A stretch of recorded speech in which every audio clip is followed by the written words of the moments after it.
Welcome to the current federal tax developments for the week of December the 9th, 2019. Current federal tax memos brought to you by Kaplan Financial Education and by your state Society of CPAs. This week we're going to look at what's happened in the week of December the 9th going on with taxes. And a big thing's been happening this week, as we'll discuss, is we've gotten a lot of final versions of forms, some of which will be a little more disruptive than others. So we'll discuss some of that. We'll also discuss the fact that the IRS put out this week instructions to agents regarding how to conduct Bipartisan Budget Act BBA 2015 audits of partnerships. Remember, that's also coming up and fun. So it's an interesting week. We'll have a lot of things to look at. Here's a little bit different. I'm returning from the road this week. I was back in the area of Baltimore and Washington, D.C., so I'm just now getting back to being here in town and ready to go on with the programs. We do want to remind you we do have some online CalCPA courses coming up that you can register for at the CalCPA website or via many of your state societies directly. Get discounts there generally if you're a member of the state society, so it's very good to go check there. On December the 12th, we'll be doing a course called Partnership Taxation Advanced Issues. That should start at 6 a.m. Pacific or 8 a.m. Pacific time, depending upon which one of the two broadcasts you're looking at. A lot of state societies will only do one of the two broadcasts. They'll do the appropriate one for the time zone. So if you're in the eastern half of the country, you'll get the early one. If you're in the western half of the country, more likely it'll be picked to be the late one. If you look at CalCPA's website, they actually have both of them up there. So whichever works for you is fine. We also will be running on the 20th multi-state taxation of businesses. That also will be at 6 a.m. and 8 a.m., two starts, and same issue as before. Be sure to check your state Society of CPA's website to see if they're offering the CalCPA courses, and you can register for us there. Or you can also go to CalCPA's site and make your registration at that location. Let's talk about what's happened this week then. For the first thing to look at this week is we finally got the final version of the new Form W-4 that was issued on December the 4th of 2019. The new Form W-4 is a 4-page document, and it's meant to help us get around the issues that were created when we went to the Tax Cuts and Jobs Act, and the concept of exemptions really didn't make sense. And I realized that we didn't have exemptions, we had withholding allowances, but roughly a lot of taxpayers made the equivalency of exemptions and allowances were the same thing, and they started working backwards from there. And to be totally honest, the old system simply wasn't very well suited for how we're now computing individual taxes after many of the changes made by the Tax Cuts and Jobs Act. So, we're going to get a brand new form. The problem, of course, is everybody's used to the old form. Well, if you've got a really simple case, but by simple we mean essentially you're single or you are married and your spouse doesn't work and you don't have more than one job and you don't have any dependents, you don't plan to itemize, you don't really have any significant other income. If that's your case, then this is a really simple form. You simply fill in the top your name, address, city, state, put your social in there, and then indicate your filing status, single or married filing separately, married filing joint, head of household, check one of the 3 boxes, and then sign the form and you're done. Well, okay, that's easy. What if you're a little more complicated? Well, you'll need to do more if you have more than one job, and if you're a married couple, that's normal. That's going to be true in most cases, that both spouses are working. So we're going to have to do a more complicated calculation in that case, where we have to work with more than one job. We also have to work, so we have to worry about that issue. We also have to worry about it if we have dependents and we're below the phase-out number. So we'll work with that. That one's actually not too tough, as we'll discover. And we'll also need to worry about it if we have significant amounts of other income that there's not being taxes withheld from. We have to fill that part in and work with that. If we expect to itemize our deductions, there's another worksheet for that if we're going to be doing that. Now remember, with the larger standard deduction, very, very few people are now itemizing, so we're getting to a much smaller group there. And then finally, if you just want more withheld, then you go ahead and you can make changes here. So if you do have more than one job, the taxpayer fills in worksheet, basically the worksheet found on page 3. It's called Step 2B, the multiple jobs worksheet, and fills that in to come up with an adjustment to give to the employer. right? There's an adjustment for the withholding. And what we're really doing in many ways is computing the annual adjustment to wages withheld for this person. And then we're going to refactor that down to a per payroll. That's what the employer will do. If you're an employer, there's going to be very different. You're not going to be anymore going with filing status and exemptions. You're going to be going now with a little more detailed sets of numbers. You're going to be picking up the numbers from the W-4, and your software is supposed to use that and crunch that to come up with the actual withholding numbers for the employee. That means your software needs to be rewritten for this to work. So be aware of that. We have to have new software. So if you're not somebody that likes to update software very often, you're going to need an update on this one for sure. You can't just kind of hope that the past one works. Now, if you have more than one job, what they do suggest, though, is besides that worksheet, they really suggest you go look at the W-4 application on the IRS website. That's the best place to go to calculate a more exact withholding. And in fact, for anybody, that's really a much better site to come down and try to dial things in if you're at all complicated. But if not, you can use the multiple jobs website if you want to go that route.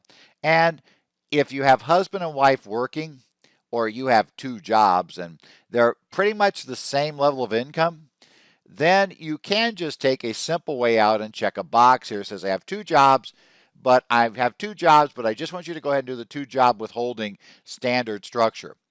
As the IRS notes, that will actually be the correct number if, or correct at least in IRS view, if your earnings are about the same for each spouse, because what will end up happening is they'll assume there's an identical amount on the other side. That's how it gets adjusted. But they will note that you'll probably be over withheld if the numbers aren't even with the two spouses. That there'll probably be an over withholding at that point. So they do suggest that, if you don't have approximately equal earnings, so let's say one spouse has W-2 wages of $120,000, the other spouse has W-2 wages of $40,000. Yeah, you probably want to do the worksheets instead of doing the this particular check the box routine. That said, a lot of people like refunds, and bottom line is if they just want to get a refund and they don't want to do any of the work, then yeah, they check that box and probably will get a refund. That's the way it would work. Well, we hope it would work. If you have deductions, that's really easy. Dependents, I should say. If you have dependents, you're just going to basically figure out what the credit will be, right? $2,000 for the kids that are under age 17, $500 for every other dependent. Those are your credits. We just add those up, and that number is given to the employer, and that's going to be used to make the adjustment to each payroll's withholding. So we'll figure out how much to reduce your withholding to take into account you're going to get this credit at the end of the year. And then finally, there's another worksheet that you do called Step 4B Deductions Worksheet that takes care if you're itemizing deductions, what you would do with the itemized deductions, how that would go, plus any non-itemized deductions. So if you expect to have significant numbers, either one of those, you fill in that worksheet. And then finally, like the old W-4, I can just say, you know what? I just want more withheld. So regardless of what you compute, I want to have more taxes withheld from my wages. Here's what becomes interesting. Technically, you don't have to do a new W-4 if you're, at least the IRS was saying over the summer, you don't have to do a new W-4 if you're a continuing employee. You can just keep going on with the old system until such time as you want to change.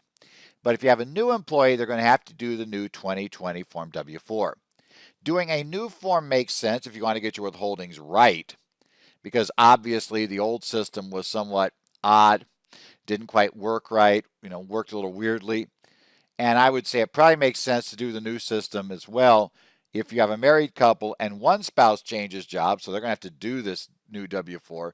The other spouse probably should go in and do the revised version as well. Otherwise, who knows how this is going to work out. We have one side which says we have, two spouses and jobs, fills all that stuff in. The other side is using the old exemption system and whatever number that managed to magically work to. Not too sure how that'll work out for them. But yeah, we'll end up redoing it. That said, we should have a lot of questions because this is radically different from the old W-4. And I realize most of you are probably thinking a taxpayer should never, ever, ever want to get a refund. In theory, the taxpayer, in a perfect world, would either owe nothing or they would owe whatever they would owe the amount necessary, whatever it is that where they had withheld the least amount to avoid the penalty for underpayment of estimated taxes. And if they then owe $40,000, you pay that April 15th because, hey, you get the time value of money. That's great. Accountants think that way. Financial advisors think that way. Average people don't think that way, including some highly compensated and some highly educated other people don't think that way. They simply do not want the refund. They don't want to owe money, and they see the refund as found money. And while they may understand, if you sit there and explain it to them, of course, that it's not really found money, because, of course, they put that in there, that's great. But psychologically, they still want that refund. So don't be surprised if some people want you to work up and try to figure out the W-4 amounts to get them about the same refund as in the past. That'll be interesting because you can't just use the methodology of, just ignore a couple of whatever exemptions would normally come up, just get rid of them. And of course, people under the old system got very comfortable with how many exemptions they could be safe with and still get the refund they wanted. So yes, you have to do that. The other catch, which goes back to basically an article I think that I saw Kelly Erb write on the Forbes site, point out that, yeah, it's crazy. Maybe it is crazy theoretically, but when you figure out how low interest rates are today, maybe they're not really giving up that much. And maybe, it's not totally insane to just take the peace of mind of I'm not going to be writing a check in April, so don't have to worry about suddenly have to come up with the money in April. Maybe it's better off to and have that forced savings and use that for the vacation. And, yeah, there are lots worse things they're probably doing financially than that refund. So go ahead, counsel people for what they want. I think that's what we should end up doing for these things. Well, in addition to the W-4s for 2020, we got 2019 forms today. And one of the big ones that came out, the first one that came out, which was useful, was actually the new Form 1040. The IRS finalized that on November the 29th. They finalized Form 1040, Form 1040 SR, Schedules 2 and 3 at that time. We were still missing Schedule 1. Now, this does remind us that therefore we now officially, the postcard is officially dead. Okay, some people at Treasury will try to argue that it's not, that it's still really kind of a postcard, but A, it never was a postcard, and B, theoretically it appeared they had decided a postcard was half a page, and it's definitely now more than half a page. So, yeah, whatever that's there. And third, nobody liked the postcard anyway, so I wouldn't defend too hard and say it's still a postcard. It is a reduced size, but of course, everything now does actually add down. The big advantage, I think, for CPAs, which drove most of us batty, was the fact that the adjustments to income did not come forward on the old system. You just had to take that number from Schedule 1 and just know you had to subtract it. But it would never show on the front of the return, which we don't like. In addition to the regular 1040, remember we have the 1040 SR this year. The 1040 SR is the version for seniors. And as we discussed when the draft came out, it's identical to the regular old 1040, except for two basic differences. All the line numbers are the same. No differences. Use the same schedule. You basically, there's no real restriction on the SR that if you use it, you can't do something. If you use the SR, you still can itemize, despite the fact that originally the concept of this is going to be like a 1040 EZ app for seniors. And so non-itemizers wouldn't, it'd be non-itemizers using it. Nah, you can itemize, you can do everything. It's all these stuffs together. The two differences are it has bigger print. And yes, people always jokingly say when I ask what do you think the differences are, in joking you say, yeah, they do bigger print. It's like, yeah, it's bigger print. That is true. And it has a handy dandy cheat sheet for computing the standard deduction at the bottom of the first page. And that, by the way, that I think got put there so it looks like they actually did use a full page so they don't complain that the print's too small, and right. So they're going to say we're not going to complain the print's too small, and we're going to still cut off on the same line as the regular 1040. So that was part of it. We also got 2 schedules. Remember, we're going from 6 schedules last year to 3 schedules this year.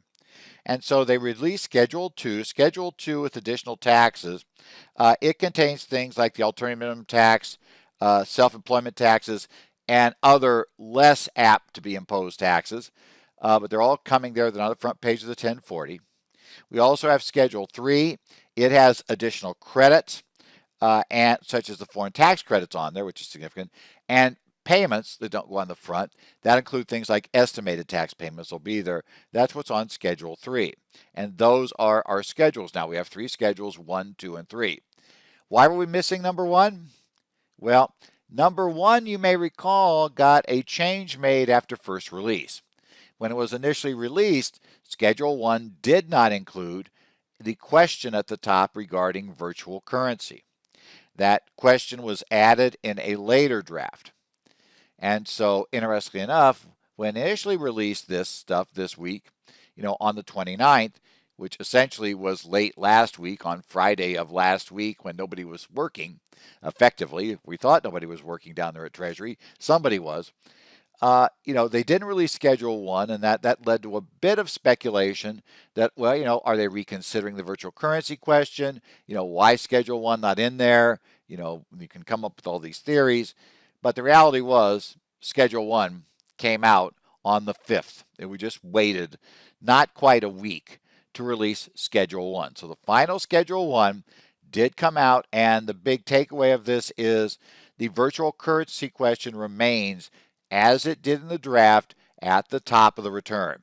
So you're still going to be asked about whether or not you've done anything with virtual currency. The actual questions is, at any time during 2019, did you receive, sell, send, exchange, or otherwise acquire any financial interest in a virtual currency? Now, like it or not, this does mean you're going to have to ask your clients about this question. And by the way, I totally agree that there's going to be a large chunk of your clients who have no idea what virtual currency is, and you're going to spend time explaining it to them. Well, good news is if they have no clue what it is, the odds of them having any are pretty low. But secondly, you just have to kind of tell them what's there. If you say the word Bitcoin, it's like, oh yeah, that stuff, I don't understand it. Yeah, well, you haven't got it into anything. No, I haven't got anything like it. No, I don't understand it. At which point then they can check the box no and you're good. But key, some of you may think, though, we know why the IRS is asking for this. The IRS got information from Coinbase about, the number of people that had accounts and the accounts that had sales and things that went on. That theoretically, remember, if you have virtual currency and I spend the virtual currency to buy something, I should report that as a sale. If I converted my virtual currency to cash on Coinbase, that was a sale, so should have had Schedule D reporting. The IRS has stated multiple times in the past year that they know that they said just based on what they know from what they've got, there should have been a whole lot more reported Bitcoin transactions than the actual number reported. In fact, the IRS's perspective is they believe, the actual compliance rate here is insanely low. So they have added the question to the return. Now, the question becomes, do we have to answer it? Well, yeah, I think you're going to have to. Let's go to what it is. Why do you have to answer the question? Well, effectively, for CPAs, the answer is going to be pretty easy. Statements on Standards for Tax Services number 2 tells us flat out, a member should make a reasonable effort to obtain from the taxpayer information necessary to provide the appropriate answers to all questions on a tax return before signing as a preparer. That's the Statement of Standards on Tax Services number 2, second paragraph. Now you may say, oh, wait a minute, said member there. I'm not a member of the AICPA. I don't pay dues to them. Well, that's great, except in a lot of states.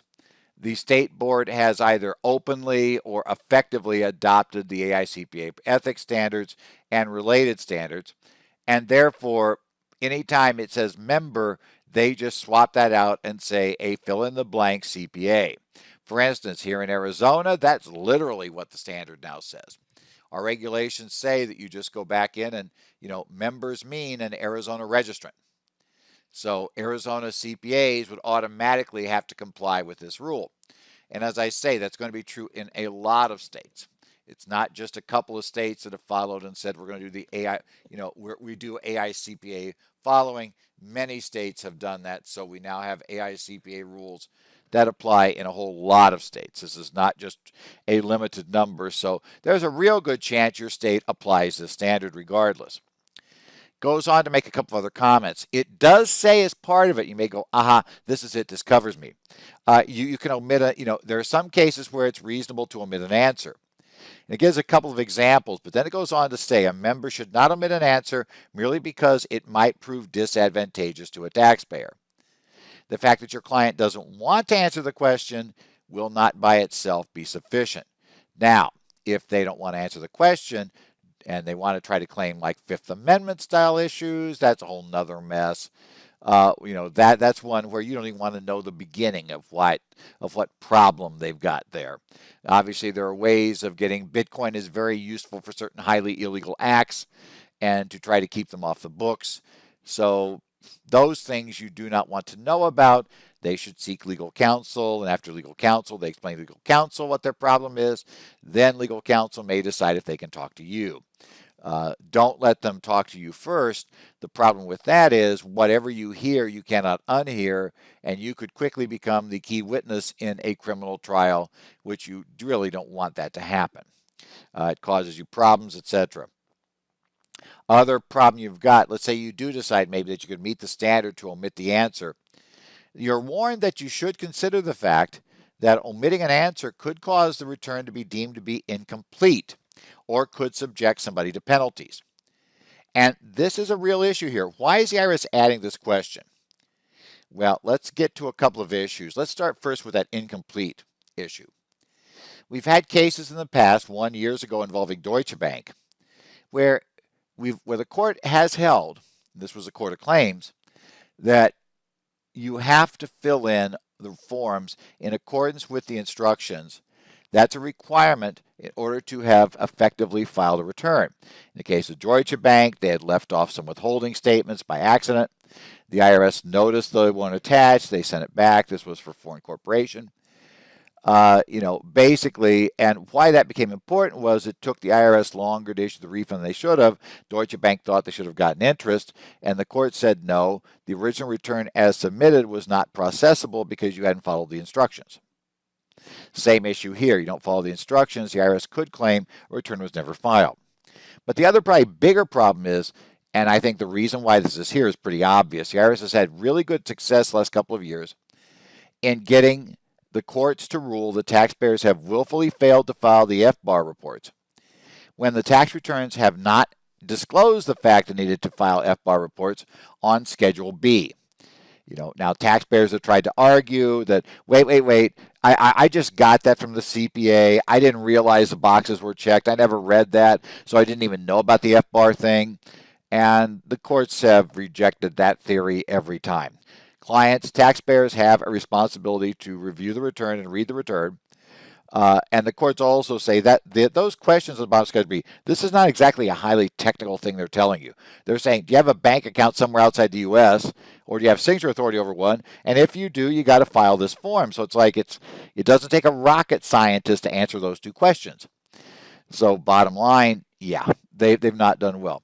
Service now believing that that's true, they're not going to make sure everybody's been told that they're supposed to do something with this by having this question here. And what they're going to hope for is that people, decide, well, they'll never catch me because it's anonymous, quote unquote. By the way, it's anonymous, kind of. That's part of the problem. If you're going to try to rely on that, some people have discovered relying on that doesn't work so well sometimes. But secondly, then they'll be able to hang them for having, essentially, here it shows intent. And the problem in this case is it will be intent to evade tax, which is a criminal issue. So, that could be a major problem there. And, the courts have been good with this. The forms, therefore, contain, now, in addition to this question, though, this schedule still contains the additional income items like Schedule E. If you have that, you attach Schedule 1. It contains any other unusual items of income that just aren't normally on the return. And then it contains all the adjustments to income. Now, the question there, here's the key. That question has to be answered by the taxpayer anytime you have to file Schedule 1. So you have to make an entry on any of the lines on Schedule 1. You have to answer the question. Or the instructions also are going to tell you, we assume, because we've seen the draft versions, you have to file that form and answer the question if the answer would be yes. You'd have nothing else on Schedule 1 except an answer, but you answer the question yes, then you have to file it. So bottom line, your organizers should have some questions to inquire of people about whether they have been involved in virtual currency. And I would probably make sure my question said, for example, Bitcoin, or some Bitcoin, Monero, all of those other weird coins, that you could have. Have you been involved in any of those this year? And see what the answer is. Also, don't assume your clients haven't been involved in it. I think it's kind of like the foreign bank account question. Every so often, I'm shocked when somebody tells me they have one. And you go like, why do you have one? And you discover some answer that you would never have suspected. So don't be surprised if some of your clients have been involved in virtual currency but never told you anything because, well, as far as they're concerned, you never asked about it. And number two, they never got a 1099. And number three, if you did ask about it, they never read the organizer anyway. So, yeah, I always have that piece of fun. Well, we're going to do one more year, something we've done the last few years. Notice 2019-63 issued on December the 2nd.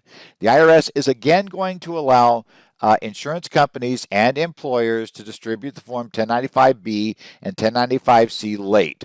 Remember, per the Affordable Care Act, these are supposed to be issued to employees by the end of January. Under this ruling, we will get an extension to March 2nd of 2020 to issue these forms. Now, the interesting part about this, though, unlike past years, remember, the employee doesn't necessarily need this in order to have to prove that they had qualifying coverage, right? That's not, remember, the penalty for not having qualifying coverage is now back to 0.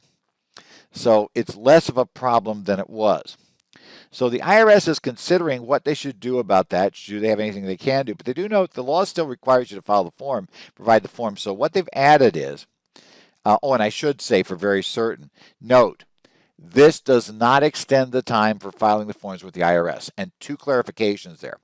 First, there is a provision in the regulations to ask for an extension of time to give employees these forms or give insured these forms.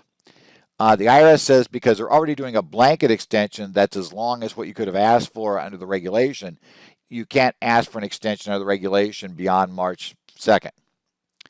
Secondly, they said we're not extending the time to file these with the IRS, which is also going to be about the same day. However, you can still ask for that extension if you have reasonable cause for needing it. So they're saying that's involved there. But remember, we're not changing the time. You don't push the filing with the IRS back a month. That's not really how it works at this point.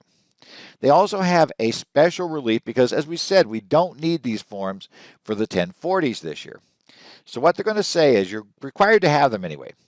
So in this case, if it's a 1095B that we're talking about, you can get out of this for failing to furnish that to your insureds, as long as two conditions are true. If the reporting entity, generally an insurance company, posts a notice prominently on its website stating that that you can get a copy of this if you want it, right? You've got to also provide an email address, a physical address, as well as a telephone number that somebody can contact you and say, I want a copy of the form. And you have to provide that form to them within 30 days after they request it. But you don't have to mail them all out. Now, why might somebody want a copy of the form? My guess is going to be they didn't keep track of their medical insurance this year because they figured they always got this form anymore that tells them what it was. So you may find some people want it anyway. But there is an action. If you want to rely on that, it's called the 2019 Section 6055 furnishing relief. That is furnishing it to them, to the covered person. Note that this is only a one-year only program right now. The IRS is looking at what else it might do in the future. So essentially, be careful here. Also, the IRS warns that this relief does not extend to Form 1095C issued for a self-insured plan by an employer or any other plan by the employer. And they also tell us we're still going to kind of like continue on with allowing you good faith relief for having gotten some of the things wrong. They discussed that in the ruling if you're filing the form. Finally, this week, wanted to point out the IRS has issued a 66-page memorandum on procedures for the BBA exam. This is LB&I memo, LB&I large business and International Memo 04-1019-010, but it is joint with the Small Business and Self-Employed Division. This was issued actually back on October 31st, but published this week. It is a 66 published, I should say, to the public. Not the agents have had it since the end of October, but we get a look at it this week. It is a 66-page memorandum. The memorandum goes into various sections, right? They talk about this. A couple of interesting facts in here. One thing they note, they talk about math error rules and partnerships, and note that they're still going to use the BBA's, imputed underpayment. They're going to send the math error computation out with the imputed underpayment amount for billing for taxes, but they will say it will not be considered to be a full-blown exam, so it won't be a notice of final partnership adjustment under 6231A3, but it will still come under the BBA regime. So you'll still see that if there's a math error. So if some way they find out the partnership maybe made just a straight up math error, or it failed to report something on 1099s, etc. Yeah, they're going to be using those procedures that's mentioned in there. They have discussions there about what they can do for a partnership that's in bankruptcy, and they have things they can and cannot do. They also have the issue of how the service is going to determine if a partnership is no longer in existence. At that point, any liability will go out to the partners there at the end. And so they'll talk about how that would do.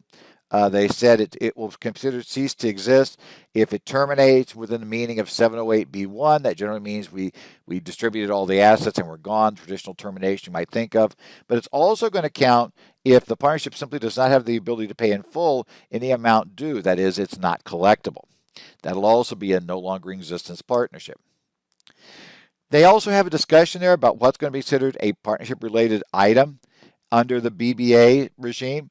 Remember, we spent all kinds of time trying to figure that out when we were looking at the old TEFRA partnership regime. We're going to have the same problem here, same issues.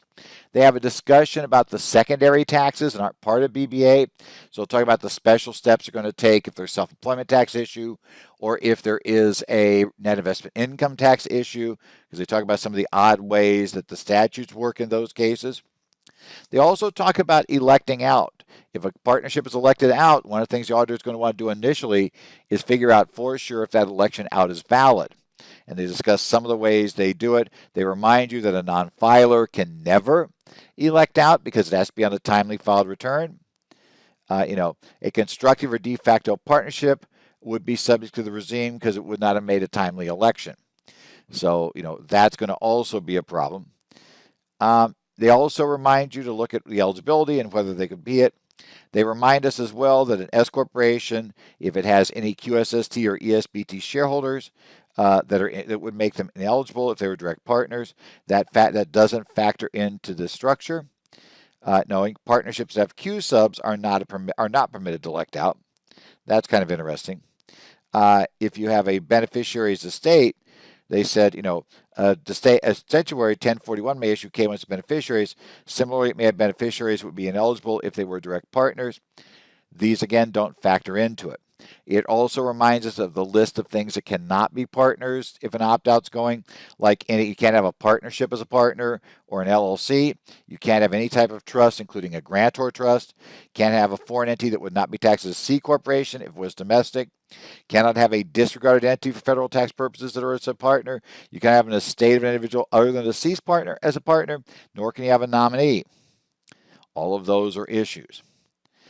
They have a discussion there, which we came up in the regs, if you remember, as we've discussed in the past, the multiple revocation problems, when they have essentially multiple revocations, more than one revocation of partnership representative in 90 days. That probably means, and they remind them kind of in this rule, that was put in there primarily so they would have a reasonable administration of the audit. That is, if the partners are fighting and they're just going to keep revoking each other, we're not going to go through that tit for tat. We're just going to stop it. So you do remind it in this place the goals can affect effective examinations. They said if they do get two revocations in the 90-day period, they want to investigate the why on that. And if there's a legitimate reason for the why, don't worry about ignoring the second one. Just go ahead and accept it. They're going to say, remember, the point of this is And they don't quite openly say it, but let's be honest. The point of this is if the partners are fighting, that's when you want to that's when IRS wants to step in and say, sorry guys, we're stopping this right now. We're going to appoint a PR and you're not going to be allowed to undo that PR, right? We're just going to be there. It discusses the proper use of power of attorneys. Power of attorney cannot be used to appoint a partnership representative, but the PR signs for power of attorney, and then you as the CPA, EA, or attorney can go ahead and represent the PR. You're technically representing the PR in this case, partnership representative, who's the party that has the right to act on behalf of the partnership. That's kind of how you do it.